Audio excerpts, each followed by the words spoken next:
एक महत्त्वाची बातमी आहे। घाटकोपरमध्ये घरात घुसून मारहाण केल्याचा आरोप मराठी कुटुंबाने केलाय। कुत्रा पाळल्याच्या कारणावरून गुजराती कुटुंबाकडून त्यांना मारहाण केल्याचा आरोप त्यांनी केलाय।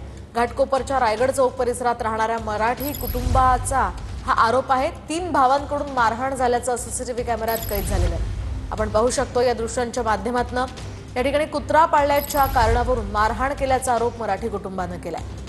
सध्या महाराष्ट्रामध्ये चाललंय तरी काय असा प्रश्न निर्माण होतोय। गेल्या काही दिवसांपासून भाषिक वाद सध्या सुरू होता, तर आता या ठिकाणी अशा प्रकारे मारहाण होतीये। त्यामुळे मराठीची गळचेपी होतीये का, मराठी माणसाची गळचेपी होतीये का असा प्रश्न निर्माण झालाय।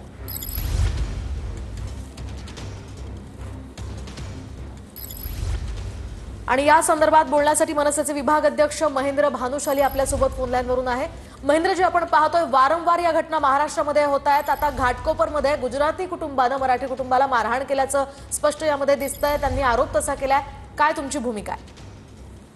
तेच व्हिडिओ मी बघितलेला आहे की कुत्रा पाडण्यावरनं जर या पद्धतीने कोण दादागिरी करत असेल तर हे चालणार नाही आणि 100% त्यांना जाब विचारला जाणार की कुठल्या ह्याच्यावर तुम्ही त्यांच्या घरात घुसून त्यांना मारलाय। कुत्रा पाडण्याचा सगळ्यांना अधिकारच आहे आणि सगळे आपल्या आपल्या घरात पाडतात, परंतु जर तुम्हाला आवडत नसेल की कुत्रा पाडावा तर या त्याच्यावरनं जर तुम्ही कुणाच्या घरात जाऊन मारणार तर हे चुकीचं आहे आणि 100% तुम्हाला मनसे पद्धतीने काय करायचं ते तुम्हाला दिसेल।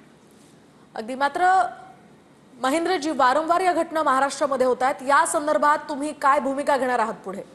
100% हे चुकीचंच आहे। महाराष्ट्रामध्ये तर हे कधी चालणारच नाही, कारण जर तुम्ही दादागिरी करत असणार आणि एवढे लोक एका घरात घुसून तुम्ही त्यांना मारतायत, कारण पूर्ण व्हिडिओची मी बघितलंय, त्याच्या अगोदर काय झालंय ते मला माहित नाही, पण ज्या पद्धतीने मी व्हिडिओ बघितलाय हे चुकीचं आहे। एका घरात घुसून आपण जर असं मारत असणार तर हे महाराष्ट्र नवनिर्माण सेना सहन करणार नाही।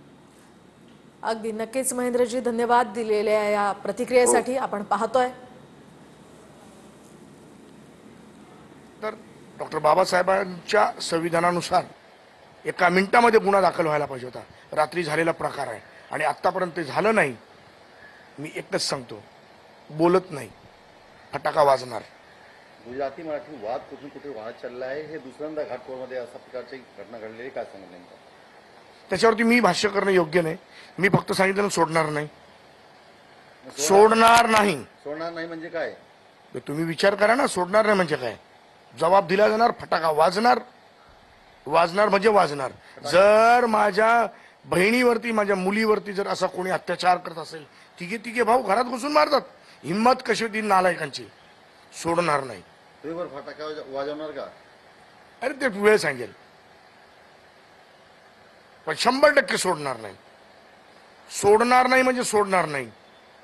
जर माझ्या मुंबईत, माझ्या महाराष्ट्रात, माझ्या भगिनीवरती, माझ्या मराठी मुलीवरती असा कोणी परप्रांतीय जर हल्ला करत असेल तर यार त्यापेक्षा मी आत्महत्या केलेली बरी। शंड होऊन जगणार नाही मी, शंड होऊन मी तरी जगणार नाही, जबाब देणार। जर मराठी माणसावर अशा प्रकारचा हल्ला झाली तर आत्महत्या करणार तुम्ही? अरे मग जर मी जबाब नाही दिला त्यापेक्षा आत्महत्या केलेली बरी ना। मी तिचा भाऊ काय कामाचा, काय काय माझं जगून अर्थ आहे? जर मी माझ्या मुलींना संरक्षण देऊ शकत नाही, माझ्या बहिणीला संरक्षण देऊ शकत नाही, तर माझं या जगात राहून फायदा काय? मग आत्महत्या करण्यापेक्षा फटाका वाजवलेला बरा। फटाका कधी वाजणार आहे ते सांगेल, वाजणार, पण वाजणारच।